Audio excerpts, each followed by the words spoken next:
ഭേദമറിയാത്ത മനസ്സിന്റെ വേദന ഭേദമാക്കുന്ന രൂപം ശ്രീ പാർത്ഥസാരഥി രൂപം. വേദമറിയാത്ത മനസ്സിന്റെ വേദന ഭേദമാക്കുന്ന രൂപം ശ്രീ പാർത്ഥസാരഥി രൂപം. മുളയറ ദേവിക്കും രുദ്രനുമരികിലായി ദർശനമരുളുന്ന രൂപം.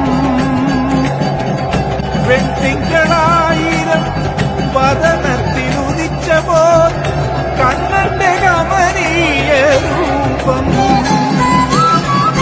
വെട്ടിങ്കളായിരം വദനത്തിലുദിച്ചപ്പോൾ കണ്ണന്റെ കമനീയ